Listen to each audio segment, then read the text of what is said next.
Okay, keep it moving. So next up, we're going to hear from William Yu.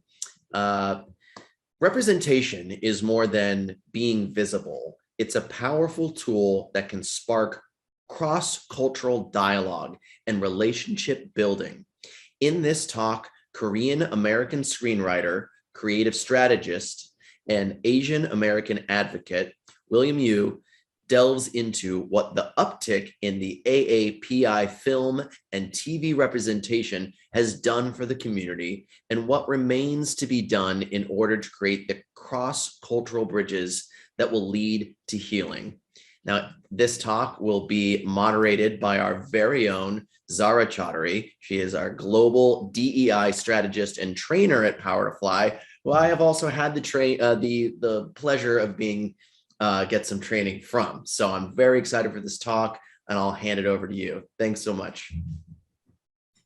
Awesome. Thanks so much, Hunter. Hi, William. Very excited to chat with you. So welcome. We're so glad to have you with us to talk about your film and television screenplay work and the importance of representation. To start off, could you tell us a bit about what it's like to work as a Korean American screenwriter? Sure. Thank you so much for having me. I'm so excited to talk to you as well. I'm excited here to talk about representation and Asian American entertainment. So for me, my path started a little bit of a hodgepodge. I actually had an entire career before screenwriting in advertising, and that's kind of where my first kind of step into the entertainment community was. And it wasn't until I created this project called #StarringJohnCho, which was the social media project a few years ago, where I photoshopped all these movie posters to put John from like Harold and Kumar and Star Trek into like Captain America or Jurassic World or any movie with a white Chris in it. I just put John in instead. And the project ended up going viral and getting covered by the BBC and CNN and all these different outlets. And I think that was a real awakening for me at that time as someone who wanted to work in a creative industry, but didn't really see themselves or didn't really value my own community stories or see, the opportunity to tell stories for my community. And so after that project took off, I kind of decided to go all in and pursue what I thought had always been my passion, which was writing. And I think since then, it's been amazing to see in the 5-6 years post Starring John Cho, we've seen so many different movies that are the scale of which go from small indies to mega blockbusters. And I think that for me as a Korean American, as an Asian American writer, I think it's been encouraging to see that as someone who's trying to write stories that center Asian American narratives and characters and feelings and emotions, it's been decently well received from this industry so far, or I've yet to come across somewhere where just on pure, surface level of it being an Asian story, someone's like, no.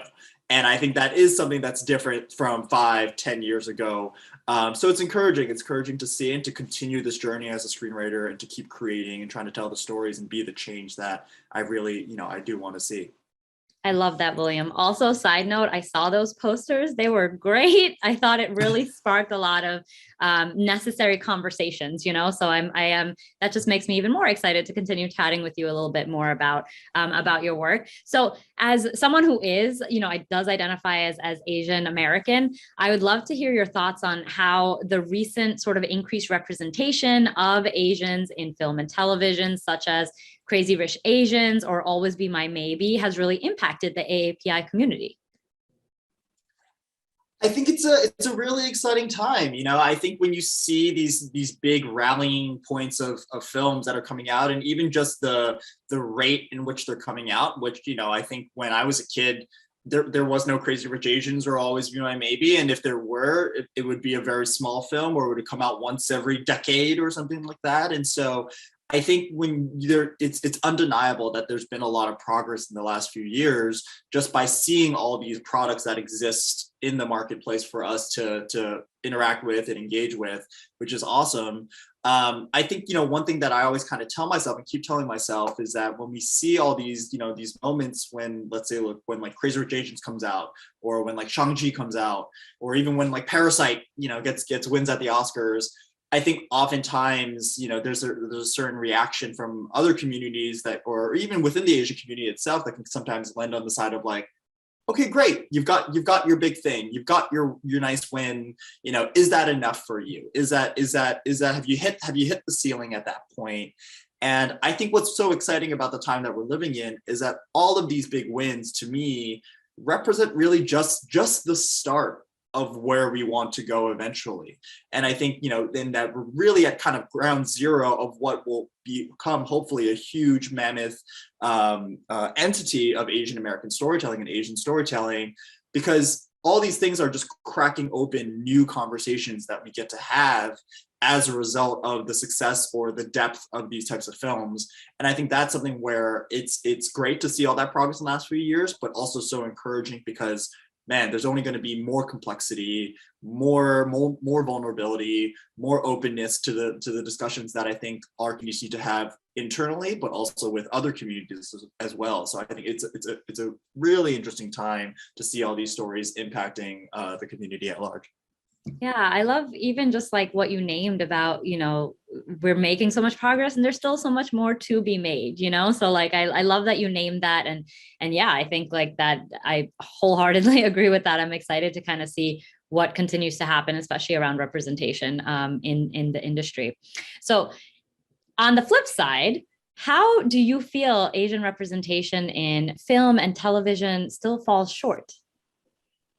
For sure. I mean, I think, fall short is an interesting phrase. I think it just represents opportunity, like we talked about. I think there's something where when you are able to see one, or when you're able to kind of go into the history of how Asian Americans or Asians have been represented in Hollywood, I think there's such a long history of either erasure, of whitewashing types of films, taking films where someone is an Asian lead and that might be based on a true story, like the movie like 21, which is based on the MIT card counters, and putting and centering it around a white American instead of an Asian American who was the actual true ringleader of that group.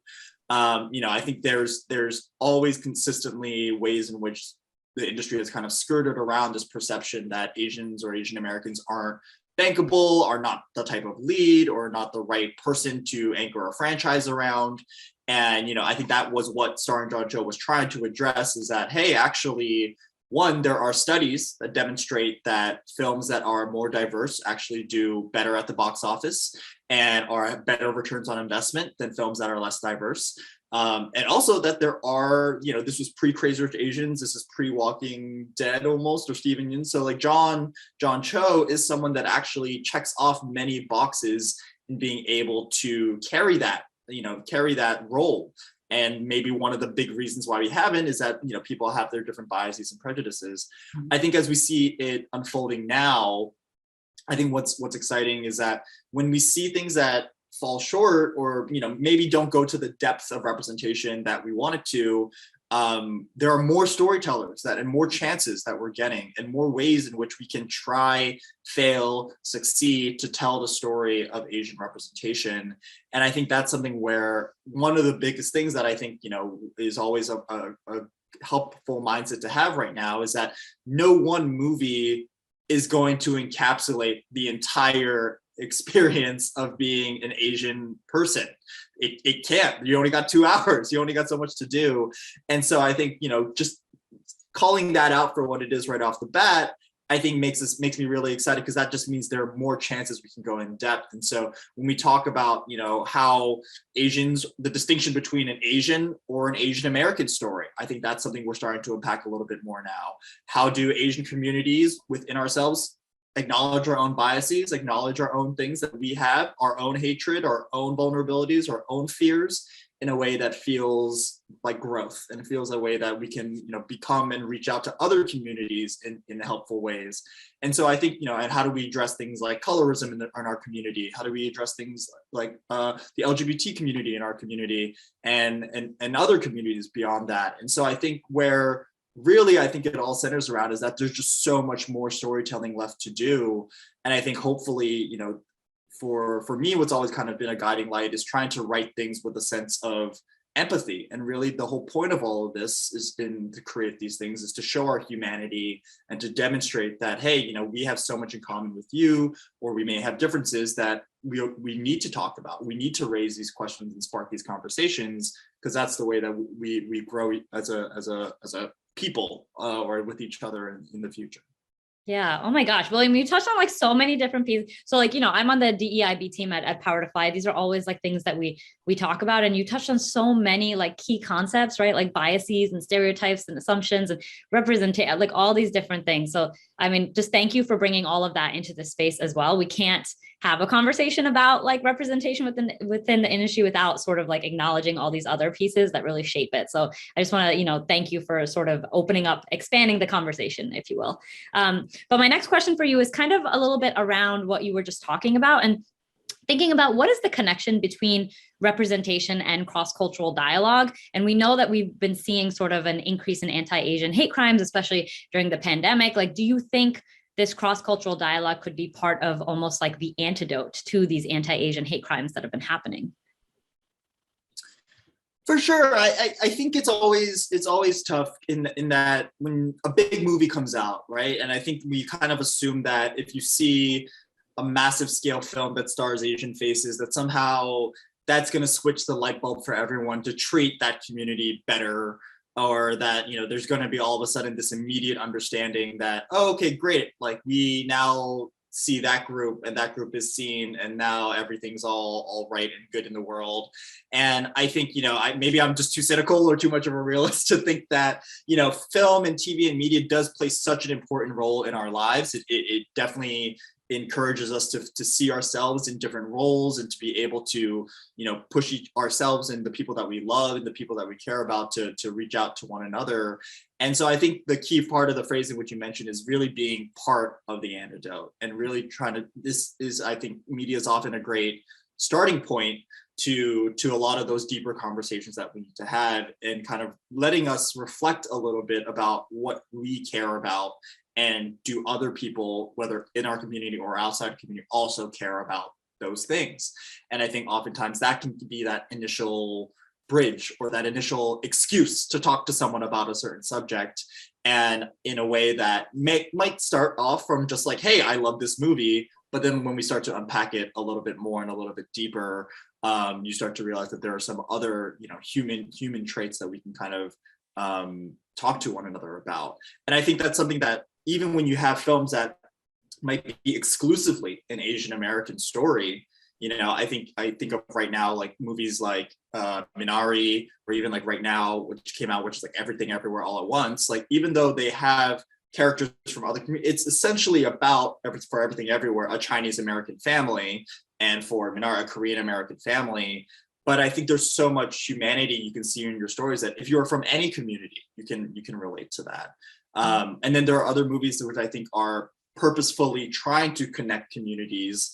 A movie I think about is like Gook, which was talking about the LA riots and how the Korean and the Black community, you know, had a lot of shared trauma and a lot of biases of each other. And how do you grow from those experiences? And so I think you can.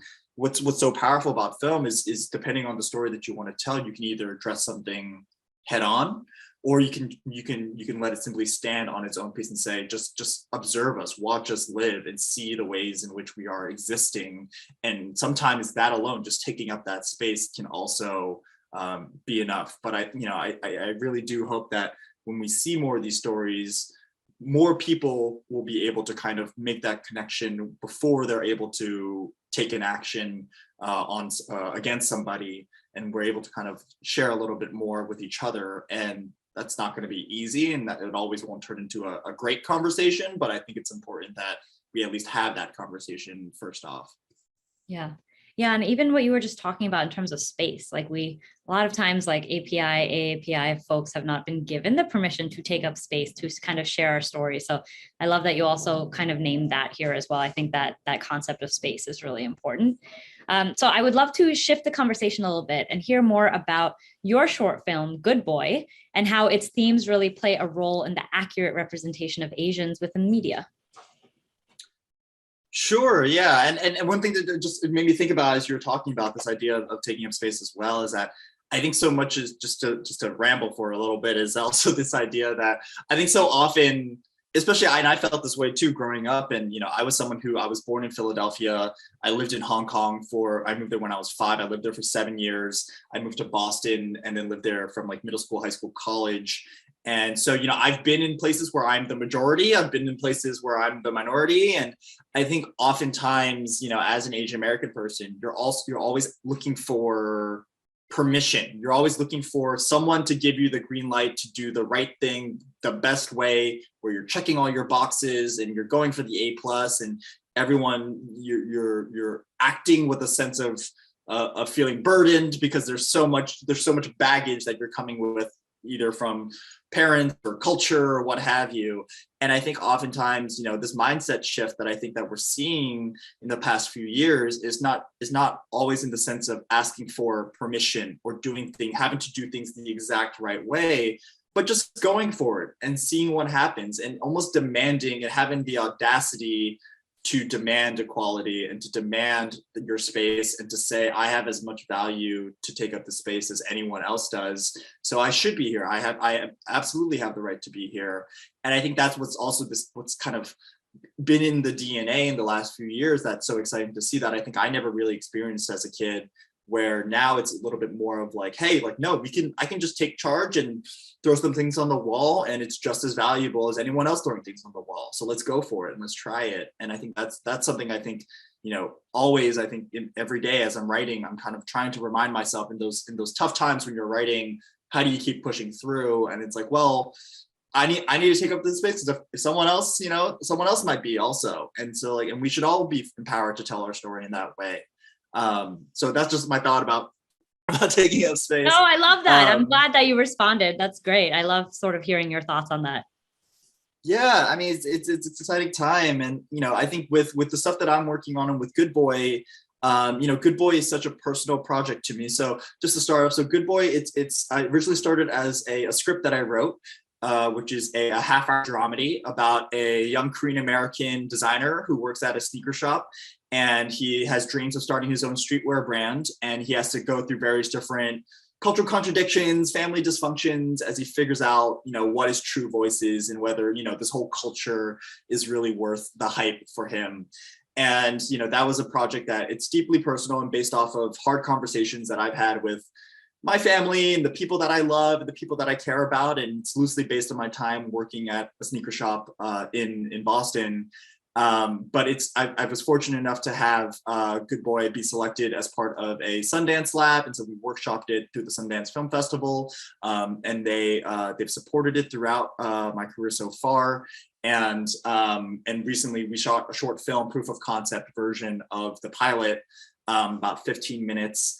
And Sundance also partially funded that. And so I think that's, a project to me that's very near and dear to my heart, because I think it very much is the type of story that I wish, I could have seen. It's a show in the vein of Master of None, Atlanta, Rami, these types of, half-hour dramedies that have a little surreal kick to it. But I think, what I'm most proud of about Good Boy is having the story try to bring up a lot of conversations that I personally am scared to have, and things that as I grow older, how is my relationship with my parents changing? How is that affecting me in terms of how do I act as a partner to someone that I love? How do I treat my best friend who might be from another culture? And in the piece, June, our main character, is KoreanAmerican. His best friend is Black. They both work at the sneaker shop together. They work in this culture of streetwear, which is just such a mishmash of appropriation and appreciation and love and messiness and entrepreneurship and anime and hip hop and all these things that they are clearly exchanging constantly. But as the two of them grow as individuals, how are they realizing where they fit in the world for themselves? And I think that to me is something that, I hope one day can be a contribution to that discussion in Asian representation, just because I think that's all those things where we can confront our deepest vulnerabilities, I think that's how I think we can get to really interesting storytelling. And so I think that's why it's been really great to have Good Boy continue. And right now we finished it. We're currently submitting it to film festivals. And so we're hoping, fingers crossed, hope that it goes well. Yeah, we're really excited to see where it goes. And I think in all my other writing, there's a deep sense of wanting to talk about center Asian American stories, tackle difficult, awkward, funny, social conversations that are happening in the culture, but doing it with a little bit of levity, a little bit of heart, a little bit of a wink and a smile. Maybe you want to cry a little bit, but we'll chuckle our way through it. And I think that's kind of been the guiding light throughout this journey so far. I love that. I also love that it's such a personal story for you too, that it really inspired, the larger sort of film. So that's exciting. I again appreciate you naming all those cross-cultural nuances that help inform that film, so I love that as well. So, I mean, just even in talking to you and talking about all these different concepts that help inform your vision as you build out other stories, how can our audience really find out more about you and your work? For sure. Yeah, you can always visit my website. Itswillyu.com, ITSWILLYU.com. Probably the biggest way you can find me and interact with me, engage with me is on Twitter, which I'm on way too much, but it's my home. You can also find me on Twitter. My handle is at ITS_WILLYU. So its_WillYu. We've got a couple other projects that I'm working on right now. I wrote a feature romantic comedy last year during the pandemic that was lucky enough to be selected for the Blacklist last year, which is comes out every year out of Hollywood, which is known as the most liked unproduced scripts of the year. So scripts like King Richard, which came out recently, was on the Blacklist. Like I, Tonya was on the Blacklist. And so very lucky to have It Was You on there, that romantic comedy. And it's very much in the vein of a set it up, you've got mail type of project where it's about a young man who works at his grandparents' glasses shop in Chinatown. And he's trying to keep the shop alive and keep the neighborhood. And meanwhile, there's a young woman who is the CEO of a WeWork type startup. She sees Chinatown as her next foray for expansion. So the two of them are warring over the future of the neighborhood. But meanwhile, little do they know that they've matched on this new dating app. And it's all anonymous. There are no bios, there are no profile pictures. The algorithm just scrapes your data and matches you. And so the two of them are falling in love on this app, while in real life they are trying to ruin each other's business. And it's a fun story. It's definitely informed by a lot of people that I love from Chinatown. And we've also been lucky enough to attach John N. Chu, the director of Crazy Rich Asians. He is on as a producer in his production company. And so we're developing it with them. So hopefully things continue to go well and move forward on that project. And then I'm constantly just, trying to write the next thing and the next thing and the next thing. I love that. That's so exciting. I'm just so inspired kind of hearing about different projects that you're working on. We actually got a really great question from the audience that I want to pose to you, where someone asked, if there was one thing that you could say now to your younger self, what would it be? I think probably the idea of just fail a lot. Just try failing a lot. And I think, go, and if maybe as a two-parter of and if you go for something, go for something with your full chest out and your full heart. I think for me growing up as a kid, I didn't know what was my passion. I did a bunch of, sports clubs or whatever, and was generally fine at most of it. But, I don't think anything that I truly felt oh, this is my thing. And I think oftentimes it's because I was so neurotic about trying to do things just the right way. And I think I was very scared of building up the muscle of just trying things, getting knocked on my butt, and just getting back up and trying again. And I think that's something that as a writer, that's kind of par for the course of this life. You just have to keep persevering, and you have to try. Something doesn't work, great, you learn, you change, and you try again. And so I think if I could look at, young Will and just kind of been like, hey, it's okay if it doesn't work out that first time. Just do it again and do it again and do it again. And as long as you're learning, and as long as you're approaching it from a sense of every time something happens, I'm walking away with something new that I didn't know before.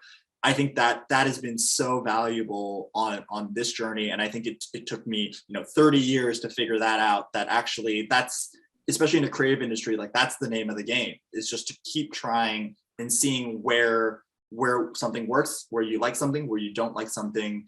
And I think you get to learn a little bit more just about who you are and about what you like through that process. And I think that's something where I was so hesitant. And I think as a result, I kind of kept a ceiling very low in my career, and just in terms of like, everything has to be just right. And I think, really just kind of going for it is something that I wish I could have opened my heart up that much more, that process. I love that. And I love that, that's just, thank you for being so vulnerable and being so transparent and kind of like naming that. We had another question that came in that was a little bit similar, but I'm curious if you want to expand on what you were talking about, where this individual was asking if you have any piece of advice for someone who's planning to pursue a career like yours. For sure. Yeah. I mean, I think it's veins of like, just try, keep writing. I think I was a strategist in the advertising world. I like over intellectualizing and over analyzing lots of things and trying to make sure, okay, what is the best way? Let me do my research. Let me talk to all these people. When it comes to writing, it's an interesting world in which nothing really matters other than having words on a page. And so it really is you do have to just take the leap and go and do and put and just start click-clacking away and seeing, how best you can read so many screenwriting books and talk to so many other writers, but at the end of the day, it's going to be you and a page just trying to write words on the screen. That said, I think probably the second parter of that too is especially in the early stages, like, be kind to yourself. I think it's very easy as well to get very discouraged because you're not outputting as much. Maybe you have another job and you're trying to wake up earlier and you're trying to stay late and you're trying to work on the weekends, but it's just not clicking or fitting your life the way that you need it to. I think, obviously you want to hustle and you want to grind and do your work, but at the same time, you have to live your life. You have to figure out how to do those things. And I think that's also something that, everything that you do will in some shape or form eventually impact your writing and will impact your output. So it doesn't always have to be, okay, if I lose this day, the writing's worthless. I think you can always go and experience a thing, go to a movie, read a book, and that can impact what you're doing. And even when you're writing, I think for me, when I get into writing mode, I set my daily goal. And for me, I'm just kind of like, okay, if I'm going to get 5 pages today, I don't care if they're the best pages in the world or the worst pages in the world. Either way, 5 pages are getting done. They'll be written. And then honestly, it's all about the rewrite after. So it really you just got to say, whatever you do, anything done is better than everything undone. And so everything on a page is worth so much more than anything that's in your head. And so that, I think, can sometimes ease the pressure a little bit, at least for me, where I'm like, okay, cool. So I don't have to be, an Oscar-winning writer today writing these pages. It's just get some words on a page, and we'll keep learning, and we'll keep rewriting, and we'll keep refining as we get to the final product. Yeah. And I love so much of what you just said also, because there's a sense of grace in there, right? Like, be gentle with yourself. Sometimes this is a process, so like even what you were saying about like resetting, also setting like manageable goals. Like you said, 5 pages, whether they're great or not, like having these goals in mind, I think is just a great piece of advice for us to kind of like even end this chat on. And I just want to say, William, like so many of the things that you named, like it is so much bigger than just television and film, right? Like so much of what you named really touched on all the nuances within API culture and all these different ways that we're now, like you said, like being given permission to like share ourselves. So I know that I have thoroughly enjoyed this chat. I am so grateful that you came, you shared your expertise, not only in, you know, the industry of film and television, but also just around what really informs you and like what are you really thinking of as you build out these stories. So again, you know, from the bottom of my heart, thank you so much for sharing that space with us. Thank you. No, it's been so fun chatting, and I think, you know, it's such an exciting time, and so I think anyone who is interested or has felt like their story hadn't mattered before, I think there are so many green lights right now happening that just to say, you know, even just the chance to go for it is something that is unprecedented. So why not? And I think that's what makes it such a fun time to be writing in this industry. Absolutely. Thank you again, William. Thank you all. Thanks, Will. I look forward to seeing your movie. It sounds amazing. Sounds like there's everything in this movie. I'm just like so pumped. And thank you for that chat. Like, also 5 pages a day. You are prolific. Even if it's that if anyone has tried writing, that is a lot. I just want to like underline, William, thank you so much.